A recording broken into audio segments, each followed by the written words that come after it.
What is yoga? Yoga is a set of practices, external and internal, that allows you to reach a state of pure consciousness. In this video, we will unpack the 8 limbs of yoga given to us by Patanjali in the Yoga Sutra. Hi, my name is Vidyuth and welcome to my channel, The Yogic Path. In this channel, we will unpack yogic principles and concepts and explore how these concepts can be applied to our daily lives. So what is yoga? As I mentioned before, yoga is a set of practices, external and internal, that allows you to achieve a state of pure consciousness. The yogic practices have been around since the dawn of civilization. In 1928, archaeologists excavating a site in Mohenjo-daro, which was an important urban center in the Indus Valley civilization, uncovered a seal depicting a being with 3 heads in an advanced yogic posture. This seal, referred to as the Pashupati seal, gives us evidence that yogic practices have been around for a really long time. Patanjali, a mystic, scholar and philosopher, is thought to have lived on the Indian subcontinent between the 5th and 2nd centuries BCE. Patanjali codified these yogic practices into one work called the Yoga Sutra.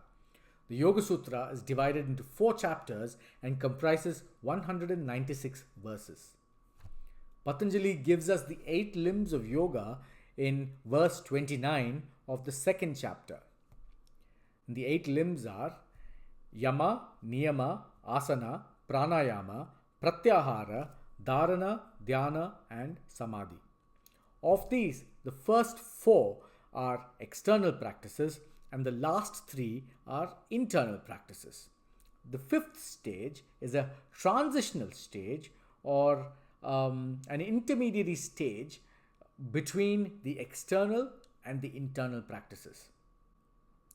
The external practices prepare one for the internal practices. Now, what are the external practices? Yama, Niyama, Asana and Pranayama. Yama refers to attitudes to society that one can adopt. Niyama refers to attitudes to oneself. Asanas refers to the postures that one can practice.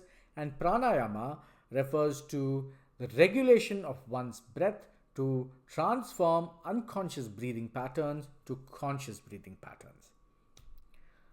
Now, attitudes to society. The first limb, Yama.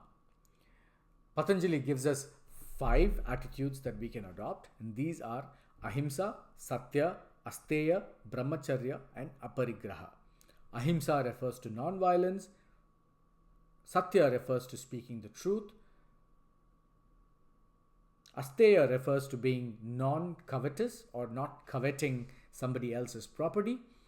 Brahmacharya refers to moderation or discipline in one's behaviors. And Aparigraha refers to not taking more than what one needs. Moving on to the niyamas or the attitudes to oneself. Patanjali gives us 5 attitudes to adopt towards oneself, and these are Saucha, Santosha, Tapaha, Svadhyaya and Ishvara Pranidhana. Saucha refers to cleanliness, being clean in one's thoughts and one's body. Santosha refers to contentment and being grateful for what one has. Tapas refers to practices that purify or cleanse the body and the mind. Svadhyaya refers to reflection and reflecting on one's thoughts, behaviors and behavioral patterns. The idea is that reflecting on one's thoughts and behaviors, one uncovers behavioral patterns and hence one is able to rectify those behaviors and even possibly identify the source and the motivation behind these behaviors and eliminate any of those behaviors that are not beneficial to us. Ishvara Pranidhana is surrendering to a higher power or God. Adopting this attitude allows us to accept that we are not necessarily in control of all the events that occur and affect our thoughts and behaviors. Now, these are the attitudes to oneself and society that Patanjali suggests we can adopt on the path of yoga. The next external practice, and this is the most commonly adopted practice, which is postures. Practicing postures allows us to be steady and comfortable in a state of meditation and free of pain or discomfort in the body. Pranayama refers to a deliberate regulation of the breath, translating or transforming unconscious breathing patterns to conscious breathing patterns. Now, these are the external practices. According to Patanjali and the Yoga Sutra, the mind and the senses are instruments of perception. It is the nature of the senses to go outward and collect information about the world around us. The senses are constantly saying, look at this, taste this, touch this, feel this, experience this. The senses are constantly moving outward, collecting information. This information is stored and processed in the mind. Now, like all instruments, the mind is prone to accumulating dust and impurities, which colors our perception of the world around us. Now, yogic practices help to clean the mind and remove dust and impurities so that we may perceive the world around us much more clearly. The external practices allows us to purify the mind and the instruments of perception and bring the senses under the control of the mind. Now, this is a stage of pratyahara in which the mind is in control of the senses and the senses are ready to be directed by the mind.